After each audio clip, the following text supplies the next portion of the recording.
தேவன் அறியும். நம்ம சமாதானத்துக்காக உபவாசம் உட்கார்ந்துட்டு இருக்கிறோம். ஆண்டவரே எனக்கு சமாதானம் தாங்க, சமாதானம் தாங்க. உபவாசம் இருப்பது தவறல்ல, உபவாசம் இருங்க. ஆனா நான் தேவன் அறிவதற்கு பைபிளை படிக்க வேண்டுமே.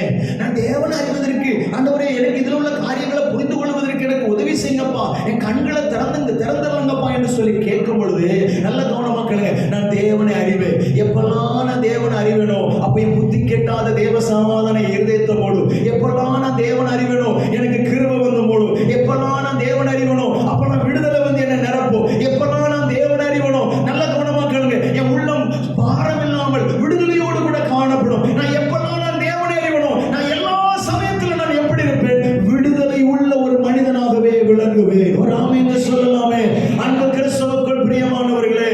ஆனால் இன்னைக்கு நம்ம தேவனை அறியறதுக்கு நேரம் கொடுக்காதனால மனதில் அழுத்தம் இருக்கு, பார்வையில பிரச்சனை இருக்கு, வார்த்தையில பிரச்சனை இருக்கு, கேட்கறதுல பிரச்சனை இருக்கு, இருதயத்துல பிரச்சனை இருக்கு, செய்கையில பிரச்சனை இருக்கு, நடத்தையில பிரச்சனை இருக்கு. இப்படி பல விதத்துல பிரச்சனையோடு கூட காணப்படுகிறோம். தேவன் சொல்லுகிறார், நீங்கள் என்னை அறிவீர்களானால் உங்களுக்கு சமாதானம் வந்து நிரம்பும். ஆமென், அல்லேலூயா. அன்பானவர்களே, இந்த குட் ஃப்ரைடே அன்னைக்கு ஒரு தீர்மானம் எடுக்கணும்.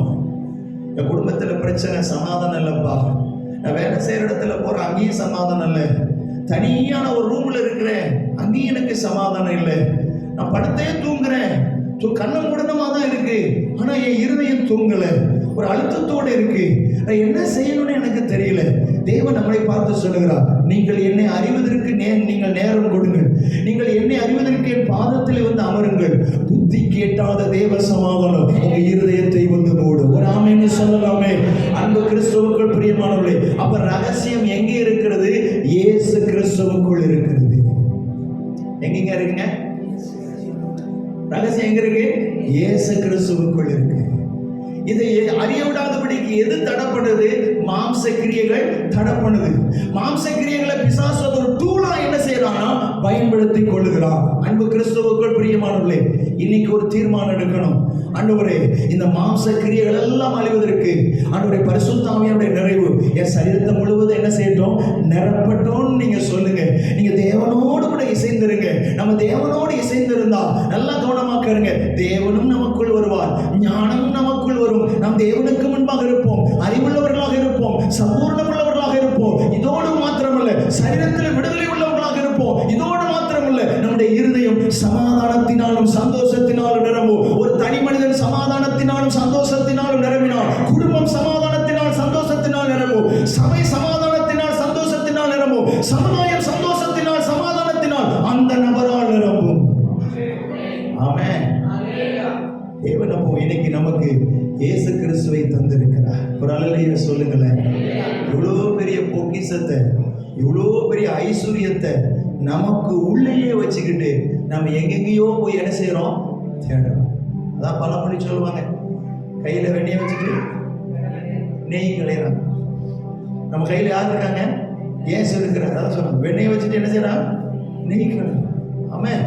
அப்படி அல்ல, நமக்குள் யார் இருக்கா? இயேசு இருக்கிறார். அது சாதாரணமானதுங்கள, பிதாவினுடைய தயவு, கிருபையினுடைய மகா மேன்மையினுடைய ஐஸ்வர்யம். அந்த ஐஸ்வர்யம் நமக்கு உள்ள என்ன செஞ்சிருக்கு? வந்திருக்கு. ஒரு அல்லேலூயா சொல்லலாமே, ஒரு அல்லேலூயா சொல்லலாமே. அந்த ஐஸ்வர்யத்தையே நமக்குள்ள கொண்டு வந்துட்டார். அவரையே நமக்காக தந்துட்டாரே.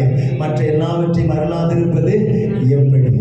மற்ற எல்லாவற்றையும் மறலாதிருப்பது எப்படி? கடைசி அந்த வசனத்தை வாசித்து நம்ம முடிக்கலாமா? ரோமருக்கு எழுதின நிருபம் 8ஆம் அதிகாரம் அதனுடைய 32வது வசனத்தை வாசிக்க கேட்கலாமா? 32. நம்முடைய சொந்த குமாரன் என்றும் பாராமல், தம்முடைய சொந்த குமாரன் என்றும் பாராமல் நம் எல்லாருக்காகவும் அவரை ஒப்பு கொடுத்தவர், நம் எல்லாருக்காகவும் அவரை ஒப்பு கொடுத்தவர், அவரோடே கூட மற்ற எல்லாவற்றையும் நமக்கு அல்லாது இருப்பது எப்படி? ஆமென். எல்லாவற்றையும் இயேசு நமக்கு அருளுவார். ஒரு ஆமென்னு சொல்லுங்களேன், ஒரு ஆமென்னு சொல்லுங்களேன், ஒரு ஆமென்னு சொல்லுங்களேன். கீழே ஒரு வசனம் சொல்லுது பாருங்க, தேவன் தெரிந்து கொண்டவர்கள் மேல் குற்றம் சாட்டுகிறவன் யார்? இயேசுவை அறிஞ்சி இயேசு ஒரு மனிதனை நீதிமானாக்குனா அந்த மனிதனை யாரும் என்ன செய்ய முடியாது? குற்றம் சாட்ட முடியாது. தேவன் சொல்கிறான், நான் பரிசுத்தமாக்குற மனிதனை நீ எப்படி குற்றம் சாட்ட முடியும்னு சொல்லி கேட்பார். அன்பானவர்களே, அப்படி அல்ல. நல்ல கவனமா கேளுங்க. இன்னைக்கு நம்மளை நீதிமானாக மாற்றி எல்லாவற்றையும் இயேசுவே நமக்கு தந்துட்டார். மற்ற எல்லாவற்றையும் அருளாது இருப்பது எப்படி? எல்லா காரியங்களையும் இயேசு நமக்கு இன்னைக்கு என்ன செய்ய போகிறார்? தரப்போகிறார். எத்தனை பேர் விசுவாசிக்கிறீங்க? எத்தனை பேர் விசுவாசிக்கிறீங்க? எத்தனை பேர் விசுவாசிக்கிறீங்க? அன்பு கிறிஸ்துவுக்குள் பிரியமானவர்களே, நல்ல கவனமா கேளுங்க. மகா மேன்மையினுடைய ஐஸ்வர்யத்தையே பிதாவானவர் நமக்கு தந்துட்டாரா? தந்துட்டாரா?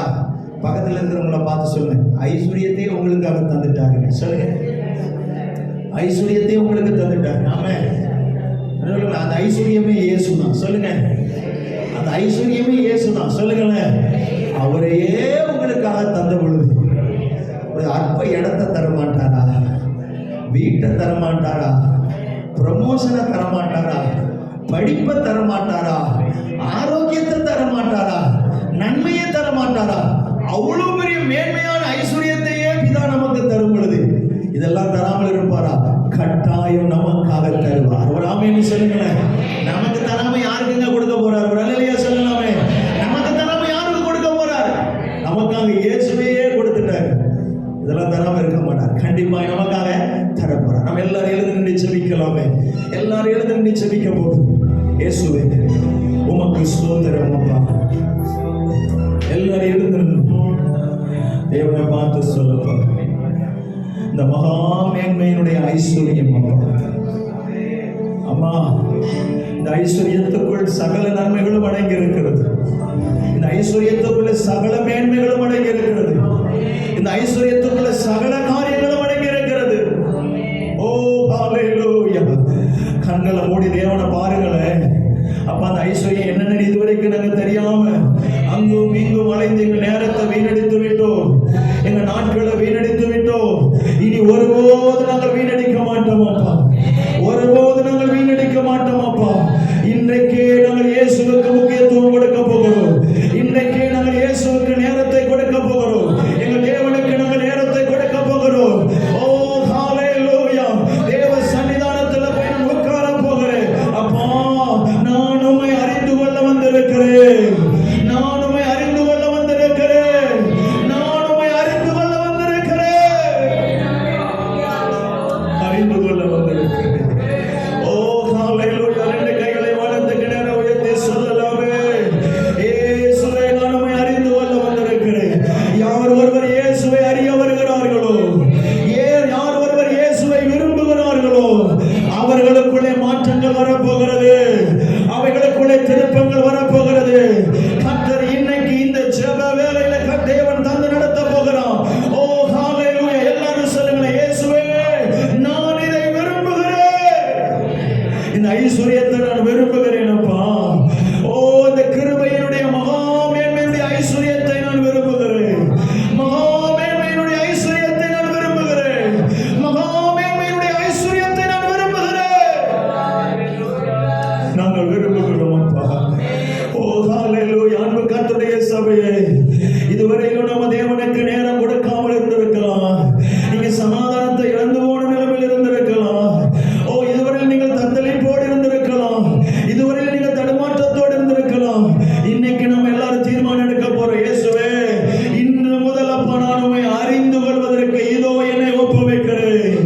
இதோ என்னை ஒப்புவிக்கிறேன். ஒப்பு கொடுக்கலாமே, ஒப்பு கொடுக்கலாமே. நீங்கள் தடுமாறுகிறீர்களா? உங்களை பார்த்து மற்றவர்கள் பலவீனர் என்று சொல்லுகிறார்களா? உங்களை பார்த்து மற்றவர்கள் கிண்டல் அடிக்கிறார்களா? நம்மை பார்த்து நம்மளை நிந்திக்கிறார்களா? அவமானப்படுத்துகிறார்களா? தரித்திரம் பிடித்தவர்கள் என்று சொல்கிறார்களா? அதிர்ஷ்டம் இல்லாதவர்கள் என்று சொல்கிறார்களா? நீ ஒன்றுக்கு உதவாதவர்கள் என்று சொல்கிறார்களா? அன்பானவர்களே, எல்லாவற்றிலிருந்து வெளியே வருவதற்கு ஒரு ரகசியம் இருக்கிறது. அந்த ரகசியம் வேறு ஒன்றுமல்ல, அது இயேசு கிறிஸ்துவே. அது இயேசு கிறிஸ்துவே. இயேசுவை அறிந்தால் எல்லா விதத்திலிருந்து நம்ம வெளியில வர முடியும். எல்லா விதத்திலிருந்து வெளியில வர முடியும். இதோ எங்களை ஒப்புவிக்கிறது. இதோ எங்களை ஒப்புவிக்கிறது. எங்களை தாழ்த்துக்கிறோம். தேவனை பார்த்து சொல்லுங்க, இந்த ஐஸ்வர்யத்தை நான் வேண்டான்னு இனிமேல் நான் சொல்ல மாட்டேன். சொல்லுங்க, நான் வேண்டான்னு சொல்ல மாட்டேன். வாயை திறந்து சொல்லுங்கம்மா. ஐயா சொல்லுங்க ஐயா. அன்பு சகோதரா சகோதரி சொல்லுங்களேன், நான் வேண்டான்னு சொல்ல மாட்டேன். இந்த கிருபையின் மகாமேன்மையின் ஐஸ்வர்யத்தை நான் வேண்டாம் சொல்ல மாட்டேன். பிதாவினுடைய தயவை நான் உதாசீனப்படுத்த மாட்டேன். நான் பிதாவினுடைய தயவை ஒரு நாள் உதாசீனப்படுத்த மாட்டேன். இதோ என்னை தருகிறேன் அப்பா, இதோ என்னை தருகிறேன். நான் உம்மை அறிந்து கொள்ள விரும்புகிறேன். சொல்லுங்களேன், நான் உம்மை அறிய விரும்புகிறேன். இன்னும் நான் அறிய விரும்புகிறேன். இன்னும் நான் உம்மை தெரிந்து கொள்ள விரும்புகிறேன். இன்னும் நான் புரிந்து கொள்ள விரும்புகிறேன். ஹalleluya. யார் ஒருவர் இதை விரும்பி வருகிறார்களோ, அவர்களுக்காக தேவன் உண்டு பண்ணி வைத்திருக்கிற நன்மைகளை கண் காணவில்லை, காது கேட்கவில்லை, இருதயத்தில் தோன்றவில்லை. மேலான நன்மைகளை தேவன் நமக்காக வைத்திருக்கிறார். மேலான நன்மைகளை தேவன் நமக்கு வைத்திருக்கிறார். நம்முடைய கரத்தில் எங்களை தாழ்த்தி தருகிறோம். தேவன் பொறுப்பெடுத்துக்கிறார். ஆசீர்வதி, ஆசீர்வதி.